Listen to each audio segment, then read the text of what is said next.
Hey everybody, I'm Evan Hammonds for bloodhorse.com and welcome to After the Wire, which is brought to you by EquiAid, the makers of Bodybuilder and other fine natural products.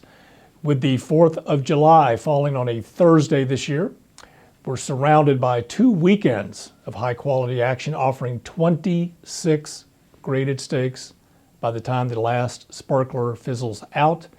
Let's get to it before the ice melts. At Churchill Downs, it didn't come together as planned, but the racing office was able to lure reigning Horse of the Year Wise Dan to the Grade 2 Firecracker for their final night program of the Spring-Summer Stand.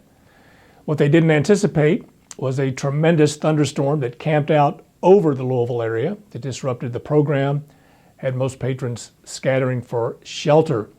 Come post time though, what they saw was a horse that was game, displayed a will to win, and delivered it in dramatic fashion, which was well worth the price of admission.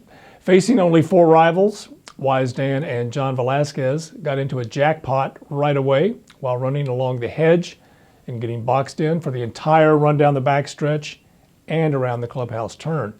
Now, itching for running room pretty much every step of the way, Wise Dan was forced to squeeze his way between the hedge and Ceruni, but was able to, in sports terms parlance, force his will on his opponents.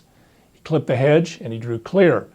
Claiborne Farm and Adele Dilschneider's Leah rallied for second as the mile went in a soggy 1:39.4. One thing that was impressive, besides Wise Dan's gameness, was his final eighth, which was run in 12:2 over the yielding course. Now let's not make too much of the weight assignment of the Firecracker. 128 pounds, maybe a lot in the modern era of racing, but a reigning Horse of the Year and a 6-year-old at that should be toting 130 or higher, especially in Grade 2 company. Giving 9 pounds to a Grade 3 winner like Leah and last year's Firecracker runner-up Ceruni, At Belmont Park, Star Former returned to form to win the Grade 2 New York Stakes on the turf, bouncing back off an unproductive effort in the Sheepshead Bay on Memorial Day, but it was Baby J, the first stakes winner from the speedy JBK, a son of Silver Deputy, who stole the show with her re-rally in the Victory Ride Stakes.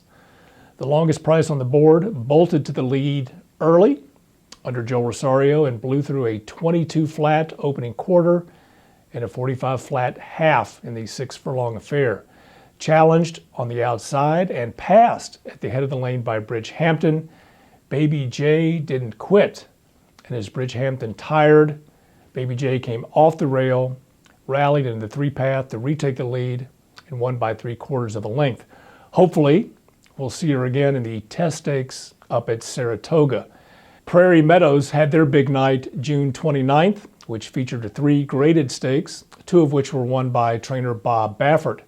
Finishing off the card was Prayer Relief, who won the Grade 3 Cornhusker. He won the Iowa Derby 2 years ago, but it was Mike Pegram, Carl Watson, and Paul Whiteman's 50 Shades of Hay, who was the bright spot on the card with a 3.5 length score in the Iowa Oaks, covering the mile and a 16th in just 2/5 of a second slower than her male counterpoints did later in the Iowa Derby.